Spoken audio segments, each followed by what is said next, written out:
자, 오늘은 잠언 24장 6절부터 시작되겠습니다.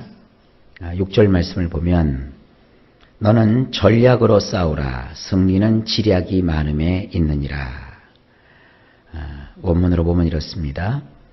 정녕 전쟁을 하려면 너를 위하여 현명한 지휘자들을 두어야 하느니라.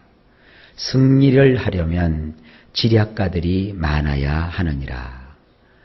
다시 한번 제가 얘기하지만 이 잠언은 왕인 아버지가 왕이 될 자기 자식에게 이렇게 교훈하는 형식으로 되어 있어요. 왕이 되면 전쟁을 치러야 되잖아요. 전쟁을 치르려면 어떻게 해야 되느냐. 지금 아버지가 자식에게 알려주고 있는 거예요. 무엇보다도 전쟁을 치르려면 현명한 지휘자들이 있어야 된다. 무기도 좋아야 되지만 무기보다 더 중요한 것은 사람입니다. 전쟁은 무기 갖고 하는 게 아니라 사람 갖고 하는 거거든요.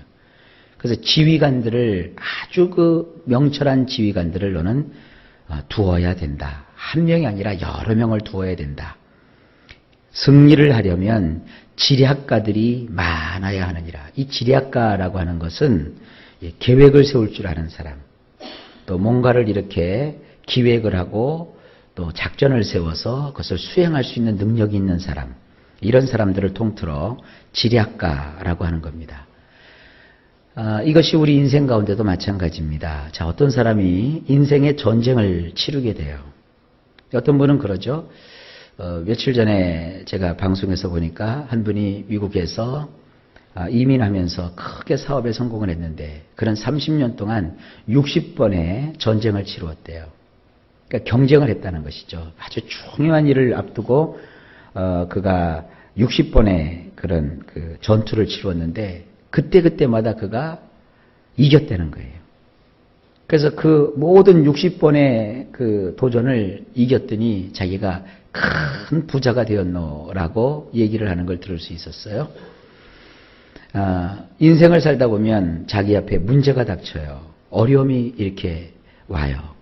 패배자들은 그 어려움 앞에서 다 포기해버려요. 신앙도 내동댕이 쳐버려요. 하나님이 어디 계시냐. 신앙의 그 중요한 가치들이 뭡니까? 하나님을 향한 믿음, 그리고 그것을 이루어달라고 하는 기도, 그리고 그것이 이루어질 때까지 참고 견디는 인내, 그럼에도 불구하고 그 일을 위해서 매진하는 도전, 이 얼마나 소중한 신앙의 가치들입니까? 근데 문제 앞에서 사람들이 이걸 다 버려요. 믿음 던져버리고 기도 그쳐버리고 그리고 참지 못하고 도전하지 않으면 도대체 어디에서 그가 승리할 수 있겠어요? 문제가 있을 때 어떤 사람은 교회를 멀리하는 사람이 있어요.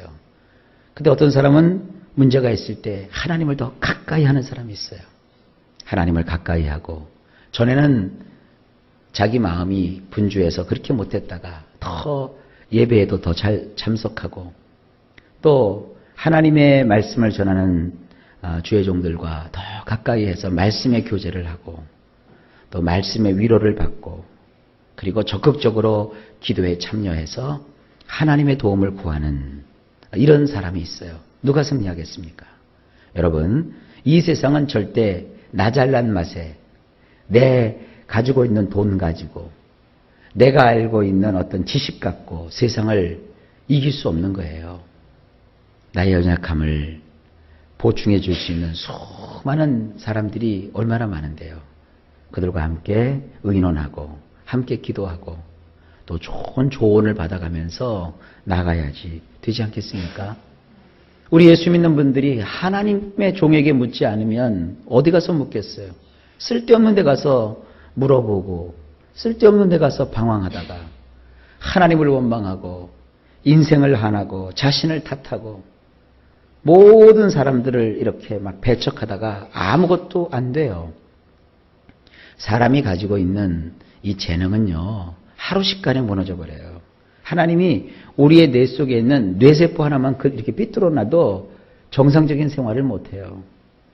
우리가 많은 재물과 보화를 가지고 있다고 해도 하나님께서 뒤틀어 버리시면 그것이 꽁꽁 다 묶여버리고 마는 거예요. 아무리 작은 능력, 또 부족한 재능, 그리고 열악한 조건 속에 있다 할지라도 하나님께서 은혜를 주셔서 하나님이 그에게 복을 허락해 주시면 그 작은 능력을 가지고도 큰 일을 이룰 수가 있는 겁니다. 이런 일을 할 때 꼭 필요한 게 누구냐면 이 현명한 지휘자 그리고 지략가들입니다. 꼭 이것이 사람일 필요는 없어요. 우리 성령님이 그렇게 해주시지 않습니까? 또 우리 주변에 기도 많이 하는 우리 신앙인들이 있지 않습니까?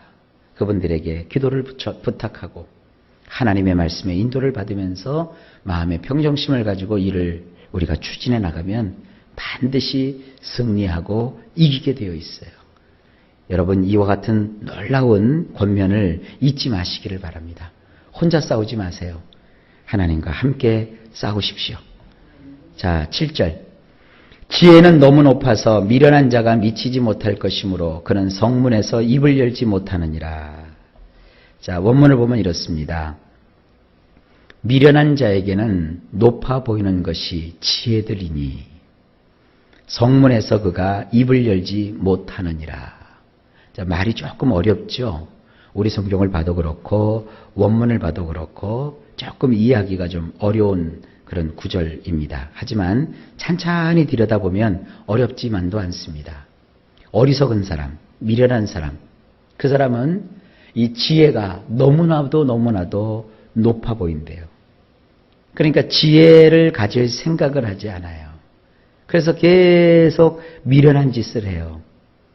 여기서 나오는 이 성문은 뭐냐 하면 보통 큰 성에 있는 대문을 가리켜요. 근데 그 대문 앞에는 이렇게 광장이 항상 있었어요. 그 광장에서 사람들은 재판도 하고 토론도 하고 또 사람이 이렇게 공개적으로 만나기도 하는 장소가 이 성문입니다. 그런데 그런 공개석상에서 그가 입을 열지도 못해요.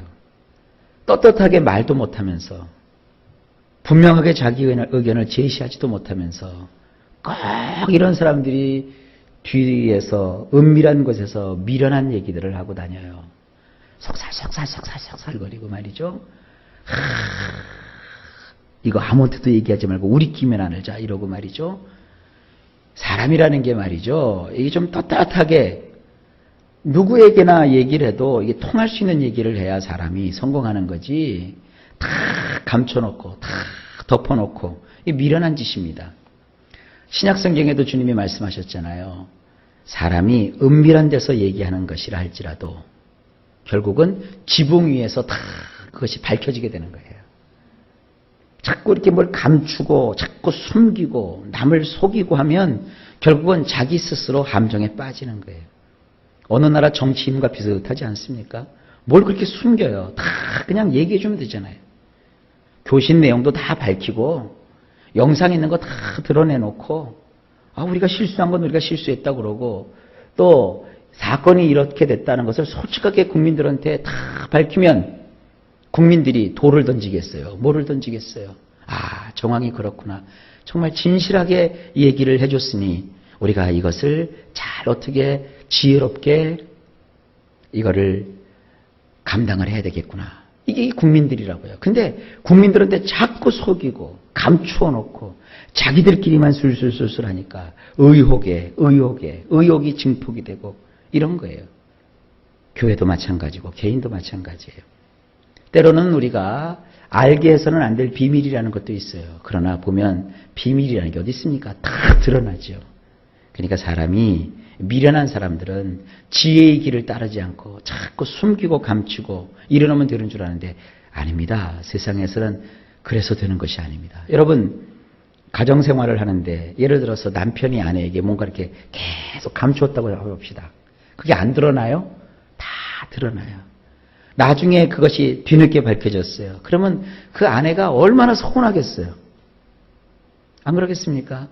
아예 때를 봐서 적당할 때가 되면 그를 다 솔직하게 고백을 하고 용서를 구하고 방법을 강구해야 뭐가 일이 풀리죠. 여자가 알아서 뭐 하느냐고 하고 말이죠. 당신은 저리 비켜가 있으라고 하고 그래 놓고 나서 일이 이제 다 바그러지면, 이거 아내들이 이거 수습하느라고 뛰어다니다 보면 부부의가 다 가버리고, 이거 뭐 이것도 아니고 저것도 아니고 다 망쳐버린다고요. 그렇게 하지 말고 항상 이 지혜를 구해서, 물론 아무 때나 아무 얘기를 하는 것은 지혜가 아니죠. 합당한 때 합당한 얘기를 하는 것도 지혜죠. 그러니까 지혜가 미련한 사람에게는 한없이 멀어 보이지만 하나님을 의지해서 이 지혜를 강구하는 자는 이 지혜가 사실은 멀리 있지 않습니다. 그러니까 성문에서도 입을 열지 못하는, 공개석상에서 밝히지도 못할 그런 일들을 자꾸 도모하면 안 돼요. 누가 보더라도 누가 듣더라도 다 밝혀질 일인데 그걸 막 억지로 감추고 숨긴다고 해서 그거 되는 거 아닙니다. 그건 미련한 짓입니다. 자, 이제 이런 그 내용을 담고 있어요. 넘어갑시다. 8절. 악행하기를 꾀하는 자를 일컬어 사악한 자라 하느니라. 원문은 이렇습니다. 악을 행하는 것을 도모하는 자, 곧 그런 자를 가리켜 주모자라고 사람들이 일컫느니라. 혹은 이제 주동자라고도 하죠. 이 주모자나 주동자. 꼭 어느 단체나 또 사람들을 사는 사회에는 꼭 이런 주모자나 주동자가 있어요. 그래서 사람이 좀 이 선한 일을 도모하고 선한 일을 하면 좋은데, 선한 일은 사람들을 다 참여시키잖아요. 그죠? 그런데 꼭 악을 행하는 사람, 이 악한 것을 막 은밀하게 막 도모하는 사람, 이런 사람을 주모자 혹은 주동자라고 하는 거예요. 그래서 사람들을 막 포섭을 하고 사람들을 막 모으고 사람들을 막 충동질을 시키고 말이죠. 뭐가 거기에 대단한 것이 있는 것처럼 해서 사람들을 혹하게 해요. 이것이 뭐냐 하면 미련한 짓이에요. 그러니까 왕이 되는 아들에게 아버지가 가르치는 거예요. 너 나라를 다스리는데 이 주모자들이라는 게 있어. 이 주동자, 주모자만 싹 잡아버리면 다른 사람들은 평탄해져요. 교회도 그렇고 사회도 그렇고 이렇게 막 괜히 이상한 그 혼란스러운 분위기가 있죠. 괜히 그냥 뭔가 이렇게 깨름직한 그런 분위기가 이렇게 연출되는 데는 거기 반드시 주모자가 있어요. 그 주모자를 탁 끄집어내면 다시 조용해져요. 그리고 주모자가 막 흐트러놓은 그 물이 한참 가요. 왜 미꾸라지 한 마리가 그냥 온 개천을 뿌옇게 해버리잖아요.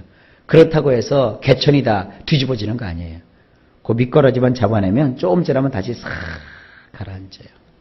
그러니까 우리 인생에 이런 것을 잘 파악을 할 수 있길 바랍니다. 세상이 혼란하다고 해서 다 혼란해지는 게 아니에요. 한두 명만 잡으면 돼요. 한두 명만. 한두 명 꼭 악을 행하는 그런 사람만 색출해내면 나머지는 다 조용하게 되어 있어요. 그 역사학자 토인비라는 사람은요, 인간의 역사는 소수의 선구자가 인도한다, 그렇게 얘기를 했어요. 그러니까 전체 국민의 무슨 여론이에요. 한두 명이 그런 것을 막 조장하는 거예요. 그 악의 요소를 딱 하나만 잡아내도 평탄해지는 거예요. 이건 나라를 다스리는 사람들에게 꼭 필요한 것이고, 또 단체를 운영하는 사람도 꼭 필요합니다. 여기 이제 회사 다니시는 분도 계시지만 사람을 관리하다 보면 꼭 그런 그 주동자나 주모자들이 있어요. 그 사람들을 색출해내든지 아니면 친구가 되든지 그 사람들을 움직이는 그 사람만 딱 잡으면 일은 다 마무리되는 거예요. 그러니까 소수입니다. 소수. 자, 그 다음 9절. 미련한 자의 생각은 죄요, 거만한 자는 사람에게 미움을 받느니라. 원문은 이렇습니다. 어리석은 자가 꾀를 내봤자 고작해야 죄이며 냉소적인 사람은 사람에게 지겨움을 줄 뿐이니라. 어리석은 사람이 아주 꾀를 내봤자 고작 죄밖에 짓는 것이 없어요. 그러니까 어리석은 사람들은 뭐 똑똑해도 소용없어요. 그 좋은 머리 가지고 있으면서도 어리석은 자가 되면 죄 짓는 생각만 한다니까요. 그리고 이 냉소적인 사람이 뭡니까? 남을 인정해 주지 않고, 남 얘기 잘 듣지 않고, 자기 고집만 막 주장하고, 내가 봤고, 내가 생각했고, 내가 판단했고, 내가 최고고, 자꾸 이렇게 냉소적인 사람, 다른 사람은 다 무시하고, 이런 사람은 결국 사람에게 지겨움을 줄 뿐이래요. 사람이 세상을 살아가는 건 뭐냐 하면 이 꾀로 살아가는 거 아닙니다. 하나님 주시는 그 지혜를 가지고 우리가 살아가야 되는 거고요. 그리고 사람이 좀 후덕해야 돼요. 목사님, 나는 성격이 좀 차가워요. 그거 고치세요. 그 차가운 성격은 자랑할 것도 아니고 고집할 것도 아닙니다. 나는 사람과 잘 어울리지 못해요. 그거 고치세요. 그건 좋은 것이 아닙니다. 안 좋은 건 자꾸 고쳐가세요. 사람은 후덕해야 사람이 따르는 것이고, 또 너무 깐깐해도 안 돼요. 이렇게 좀 마음이 열려 있어야 돼요. 남의 실수도 눈 감아주고, 자기도 실수하거든요. 다른 사람이 이렇게 조금 마음에 안 들어도 이렇게 한눈 좀 이렇게 감고, 어떻게 두 눈 다 뜨고 세상을 삽니까? 그냥 한눈 이렇게 감고 사세요. 이렇게. 이쪽 감게 그러면 또 이쪽도 감고 이렇게 안 감기지네요. 새벽이라. 아시겠죠? 조금 열어놓으세요. 아멘? 좀 열어놓고, 그러면 이제 억울한 마음도 좀 사라져요. 그럴 수 있지 뭐. 그래. 이러면서 여러분 이렇게 후덕해지는 것이 뭐냐? 이게 지혜입니다. 그러니까 아버지가 왕이 되는 자식에게 이걸 가르치는 거예요. 자, 그 다음에 마지막 10절입니다. 내가 만일 환난 날에 낙담하면 내 힘이 미약함을 보임이니라. 원문을 보면 이렇습니다. 역경의 날에 내가 착 깔아져 버리면 그나마 내 가진 힘조차 위축될 뿐이니라.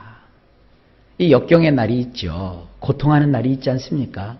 힘들고 외롭고 고독하고 아주 고통스러운 그런 날을 우리가 만나지 않습니까? 인생을 살다 보면. 그럴 때 여러분 어떡하십니까? 오늘 이 성경은 그렇게 얘기합니다. 그럴 때 만약에 네가 착 깔아져 버리면, 그런 것 때문에 용기를 잃고 마음을 다 던져버리고 콕 하고 깔아져 버리면 누가 도와줍니까? 아니요.